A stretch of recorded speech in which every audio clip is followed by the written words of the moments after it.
ভোর রাত্রে যখন সাহরি খাইতে উঠবেন, সাহরি খাওয়ার পর ফজরের আজানের আগে আপনি 10 মিনিট 5 মিনিট একটু আল্লাহর কাছে ক্যাবলামুখী হয়ে হাত তুলে রুমের লাইটটা বন্ধ করে একটু আল্লাহর সাথে কথা বলবেন।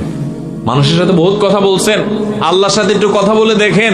আল্লাহর সাথে কথা বলার স্বাদ আছে ভাই, অনেকে জীবনে একবারও এই স্বাদ পান নাই।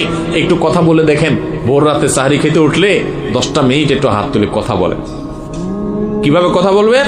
কথা বলবেন এইভাবে, ও আল্লাহ, কত গুনাহ আমি করেছি, কত পাপাচার আমি করেছি, মরতে আমার হবে, তোমার কাছে যাওয়া আমার লাগবে আল্লাহ।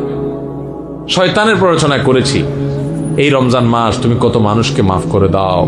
নবী করিম সাল্লাল্লাহু আলাইহি ওয়াসাল্লাম বলেছেন, ওয়ালিল্লাহি উতাকাউ মিনান নার ওয়া যালিকা ফি কুল্লি লাইলা। রমজানের প্রত্যেক রাতে আল্লাহ তাআলা অনেক মানুষকে সাধারণ ক্ষমা ঘোষণা করে দেন, যে যাও অমুক অমুক অমুক অমুক, যাও তোমাদেরকে মাফ করে দেওয়া হলো, জাহান্নাম থেকে মুক্ত ঘোষণা করে দেওয়া হলো। আল্লাহ কত মানুষকে আপনি সাধারণ ক্ষমা করে দিবেন। আল্লাহ আপনার সাধারণ ক্ষমা পাওয়ার জন্য কোনো যোগ্যতার দরকার হয় না, আপনি চাইলে যাকে তাকে মাফ করে দিতে পারেন। দুনিয়ার প্রেসিডেন্ট প্রধানমন্ত্রী চাইলে একটা দেশের যাকে তাকে যা খুশি তা